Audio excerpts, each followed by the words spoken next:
Vous aimez les thrillers, vous aimez les ambiances glacées et froides, vous aimez les contes ancestraux, vous aimez les histoires familiales compliquées, vous aimez bien sûr découvrir qui est l'assassin derrière les meurtres, alors ce thriller est fait pour vous.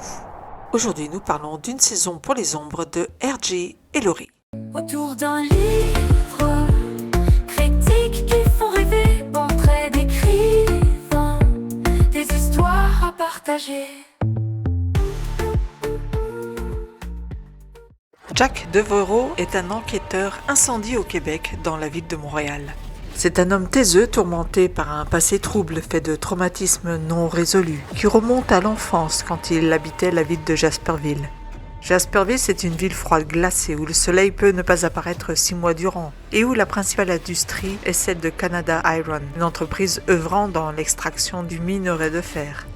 Jack se trouve avec son collègue Ludovic Caron quand il reçoit un appel de Bastien Nadeau, le sergent de la sûreté de Jasperville, qui lui annonce que son plus jeune frère, Calvis, a été arrêté pour tentative de meurtre sur un certain Lefebvre, persuadé que l'homme est l'auteur des meurtres sur les jeunes filles qui ont été tuées sur plusieurs années. Cette annonce ramène Jack à son passé, à son enfance, à la mort de sa sœur aînée, à son premier amour, Caroline, qu'il a laissée là-bas. En quelques mots, tout lui revient en pleine face. Il est temps pour lui d'affronter ses peurs, ses regrets, ses démons, les morts de ses femmes et surtout d'aider son petit frère qu'il a laissé aux mains de son père violent 20 ans plus tôt. Le contexte. Le récit alterne entre deux lignes temporelles. Le présent, où Jack enquête sur les meurtres actuels et tente de remonter les indices laissés par son frère qui a conduit celui-ci à soupçonner Lefebvre, et le passé, où il se remémore les événements traumatisants de son enfance. C'est cette structure narrative qui crée un effet de suspense et maintient le lecteur en haleine. On découvre ainsi progressivement les failles psychologiques de Jack, son enfance difficile, et les relations tendues des habitants avec leur ville minière.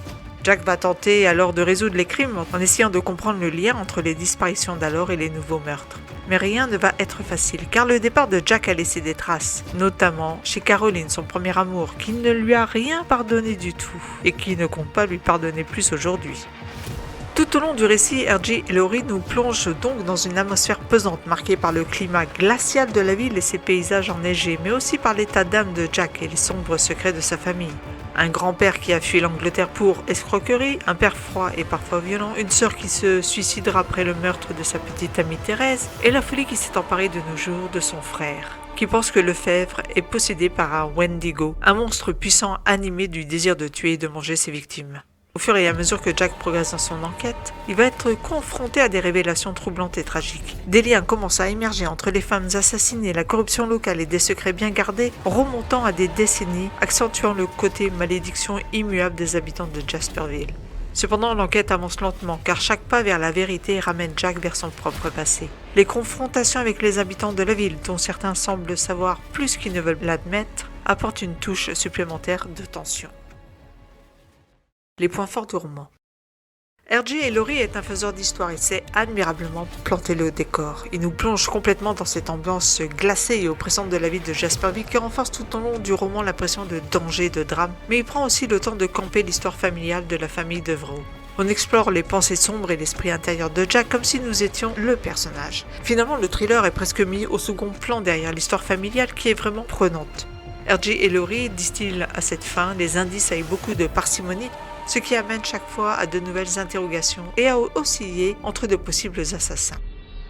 Une saison pour les ombres pousse à une réflexion sur la façon dont chacun gère finalement son passé et les répercussions que celui-ci peut avoir sur le présent. Les points faibles du roman. Le fait que Laurie prenne le temps d'installer l'ambiance en histoire, certains pourront trouver que le rythme est de ce fait lent. La lumière est mise sur l'introspection de Jack plutôt que sur l'enquête et l'intrigue principale.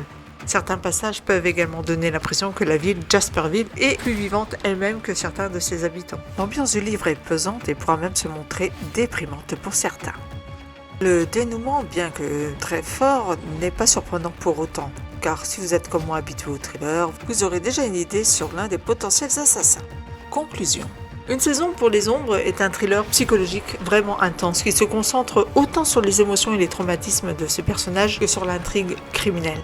Grâce à une atmosphère magnifiquement dépeinte, on a l'impression d'être dans la saison 4 de True Detective avec Jodie Foster pour ceux qui ne l'auraient pas encore vu. Vous devez absolument voir cette série. C'est donc aussi un voyage dans la psychologie humaine que nous offrent R.J. et Laurie. Malgré quelques longueurs, on savoure le roman.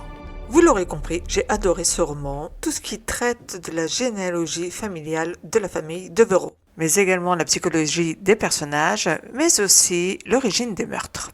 Un livre maîtrisé et bien construit de bout en bout. Donc c'est sans surprise que je lui ai mis la note de 4,5 sur 5. Voilà, si vous avez aimé cette vidéo, n'oubliez pas de mettre un pouce vers le haut, c'est important pour l'algorithme de la chaîne, de partager, de vous abonner si ça n'est déjà fait, de me dire en commentaire ce que vous-même avez pensé de ce livre si vous l'avez lu, et moi je vous dis à très bientôt pour une nouvelle vidéo sur auditourdunlivre.com et je vous souhaite une bonne semaine. Critiques qui font rêver, portraits d'écrivains, des histoires à partager.